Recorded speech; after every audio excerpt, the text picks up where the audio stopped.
Hello there. I'm television's Miles Jupp, and you find me sitting in my reading nook, one of my absolute favourite nooks. So, politics, it's all got a bit mental, hasn't it, with endless elections, President Twitter troll, and Brexit means beans means Heinz. I mean, sometimes you just want to laugh, I know I do. Every night when I'm lying in bed, I find myself staring at the ceiling and thinking, oh, God, good God in heaven, if only somebody would have the courage to write a Brexit-themed parody of Alice in Wonderland, available in all good bookshops for £7.99 recommended retail price. But, of course, there isn't such a book, is there? Oh, now, wait a minute. Oh, hang on. Well, would you look at that? Well, seeing as you're here, I might as well read you a bedtime story. The Cheshire Twat. Alice now found herself in the deepest, darkest reaches of the forest. As she looked around, she saw the trees had grown into strange, twisted shapes and shook their branches in a sinister fashion. One tree in particular caught Alice's eye. It was a gaudy-looking thing with purple and yellow leaves and a great pound sign carved upon its trunk. As she drew closer, Alice was startled to see, perched on one of its boughs, a large cat. She would not normally have been startled to see a cat, except this one had a huge grin on its face and was taking swigs from a pint glass. It looked good-natured, Alice thought. Still, it had very long claws and a great many teeth. "Oh, cat," cried Alice, "why do you smile so wide?" "Why shouldn't I?" he replied. "I'm having a bloody British beer in the middle of the day, and there's nothing the PC Brigade can do to stop me." Alice frowned. Despite the cat's smiling face, he had a malign air about him. "Who are the PC Brigade?" asked Alice. "Are they some kind of constabulary?"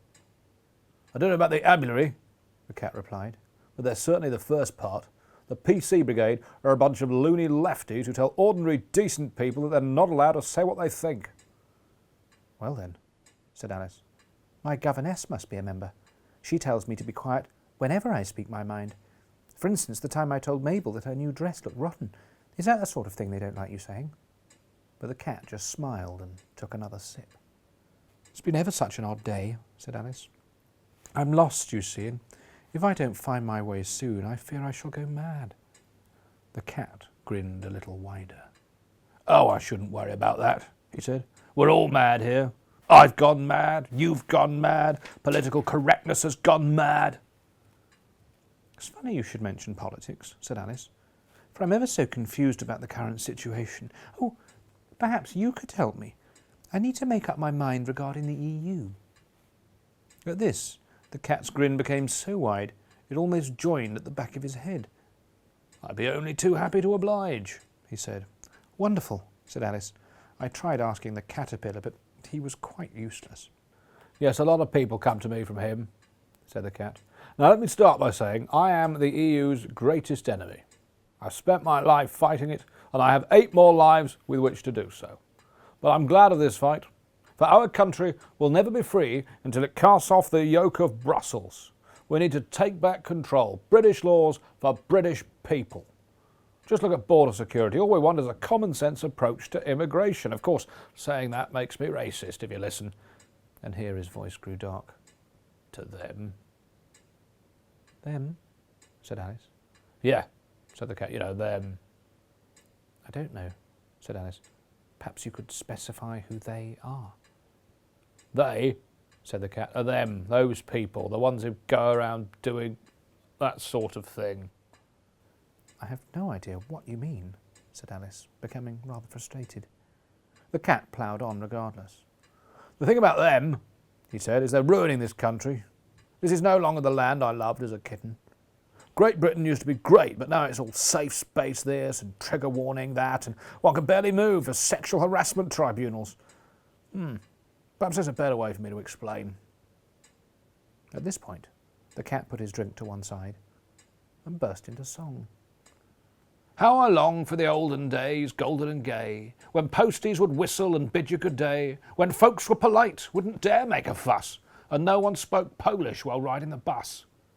The land of the hedgerow, the spinney and fen, of gooseberries and sponge cakes and uncles called Ken, where ruddy-faced fellows drove funny old cars, and birds didn't mind a bloke slapping their arse. We never asked questions, we knew all the answers. We liked Morris miners and loved Morris dancers, and bullshit like bulldogs, John Bull, bully beef, and never acknowledging beauty or grief. The White Cliffs of Dover, the National Trust, Spitfires, Evensong, B. Windsor's bust, the hats worn at Ascot, Keep Calm, Carry On, the Bible, and blackface, and eating a swan. Steeples and cobblestones, banter and cheer, Elgar and Churchill and warm English beer.